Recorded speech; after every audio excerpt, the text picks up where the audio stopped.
दाबी है, दफा एक दाबी है, दफा एक दाबी है, दफा की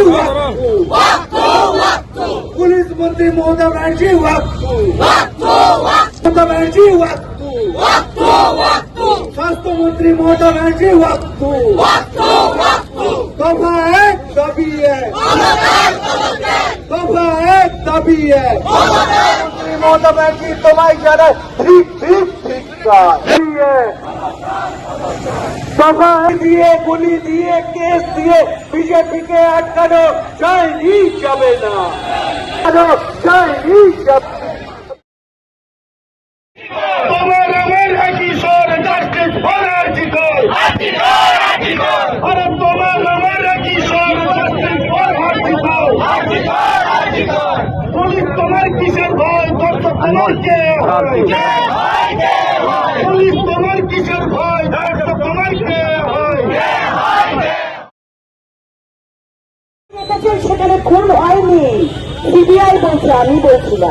আর আপনি বলছেন আন্দোলন শেষ করতে, আপনার বাড়ির মেয়ে হলে আপনি বলতে পারতেন, আপনার বাড়ির মেয়ে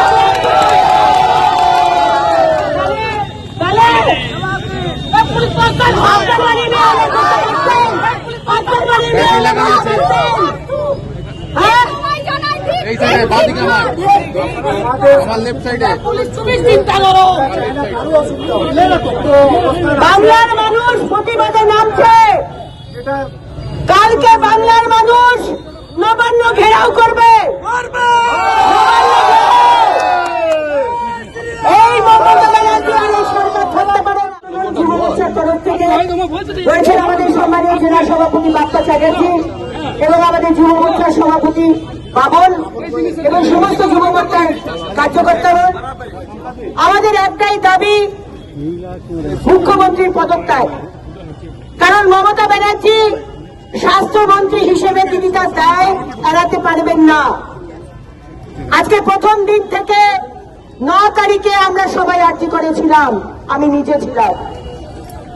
আজকে আমাদের থানার বড়বাবু কুন্ডুবাবু এসে আমার জিজ্ঞেস করছেন আর কতক্ষণ করবেন। কুন্ডুবাবু, আপনার বাড়িতে যদি মেয়ে থাকে আর মেয়ে যদি এরকম না হয়, ভগবান না করুক, আপনিও কি এই কথাটা বলতেন?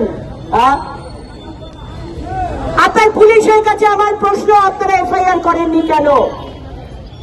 18 ঘন্টা হয়ে গেছে, আপনারা জায়গাটাকে স্যানিটাইজ করেননি। আজকে সিবিআই বলছে যেটা আসল ক্রাইম সিন সেটাকে চেঞ্জ করে দেওয়া হয়েছে। যে ছবি আমরা দেখতে পাচ্ছি, একটা নীল রঙের ম্যাট্রেসের ওপর আমাদের অভয়া শুয়ে আছে ঘুমন্ত, সেটা আসল ক্রাইম সিন নয়। তার মানে কি, যে ঘরগুলো পিডব্লিউডি ভেঙে দিল সেটাই আসল ক্রাইম সিন। আবার প্রশ্ন মুখ্যমন্ত্রীর কাছে, সন্ধ্যের পরে কেন পোস্টমর্টম হলো? সুপ্রিম কোর্টের নির্দেশ, সন্ধ্যের পর পোস্টমর্টম হতে পারে না, তাহলে কেন সন্ধ্যের পর পোস্টমর্টম করলেন? কেন কেন আমার অভয়ার বডিকে রাখা হলো না, প্রিজার্ভ করে রাখা হলো না? কেন? আমরা বারবার প্রতিবাদ করেছিলাম, বারবার পুলিশের কাছে আর্জি জানিয়েছিলাম বডিকে প্রিজার্ভ করুন, কিন্তু আপনারা কথা শোনেননি। আপনারা জোর করে বাবা মারও কথা না শুনে আপনারা সোদপুরে নিয়ে চলে গেলেন। আমার প্রশ্ন মুখ্যমন্ত্রীর কাছে, যখন সোদপুর শ্মশানে নিয়ে যাওয়া হয়েছে তখন সেখানে টিএমসির এমএলএ আর টিএমসির কাউন্সিলররা কি করছিল? তারা কেন ছিল সেখানে? আজকে বাবা মা শেষ কৃত্য অব্দি করতে পারেনি, জানেন? আজকে আমাদের হিন্দু শাস্ত্রে যে শেষ কৃত্য করা হয় সেই আচারগুলো করতে পারেননি। আজকে পুলিশ, এই কুন্ডুবাবুদের মতো পুলিশ বডিটাকে নিয়ে গিয়ে, তার আগে 3টে বডি ছিল পড়ে, সে 3টে বডিকে পোড়াতে দেয়নি। এই কুন্ডুবাবুর মতো পুলিশরা বলেছে তাড়াতাড়ি করে,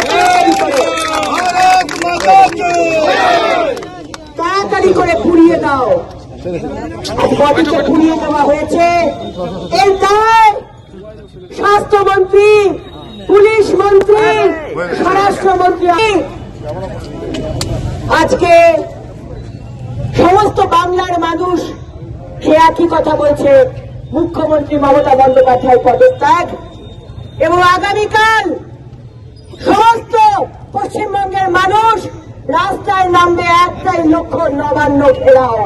মুখ্যমন্ত্রী, আজকে আপনি সময় দেওয়া আছে, আপনি পদত্যাগ করুন, আর নয়তো কালকে রাত দুপুরে 1টার জন্য অপেক্ষা করুন।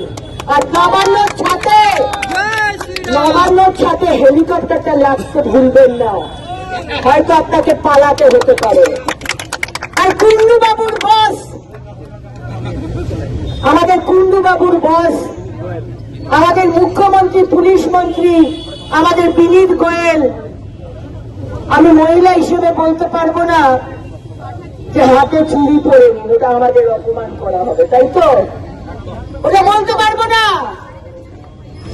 কিন্তু হিন্দিতে একটা কথা আছে, চুল্লু ভর পানি মে ডুবকে মারো। কুন্ডুবাবু, আপনার যদি লজ্জা থাকে আমাদের আন্দোলনকে বাধা দেবেন না। আপনার বিনীত গোয়েলকে বলুন, আপনার পুলিশ মন্ত্রী, মুখ্যমন্ত্রীকে বলুন, লজ্জা থাকে তো চুল্লু ভর পানি মে ডুবকে মারো। আর আমাদেরকে আটকাতে পারছেন না, আমাদের ছেলেদেরকে কেস দিচ্ছেন। হ্যাঁ কুন্ডু বাবু, আমাদের ছেলেদেরকে কেস দিচ্ছেন। ও কুন্ডু বাবু, কুন্ডু বাবু, কুন্ডু বাবু, আমাদের ছেলেদেরকে কেস দিয়ে কি দমাবার চেষ্টা করছেন? আপনি যত খুশি কেস দিন।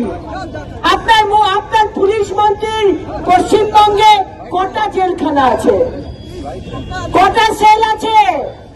10 কোটি পশ্চিমবঙ্গের মানুষকে ঢোকাতে পারবেন তো? জায়গা আছে তো? সন্দীপ রায়, জায়গা আছে তো? জায়গা আছে। সমস্ত বাংলার মানুষ আজকে রাস্তায় নামছে, আর কালকে আমাদের একটাই লক্ষ্য, নবান্ন ঘেরাও।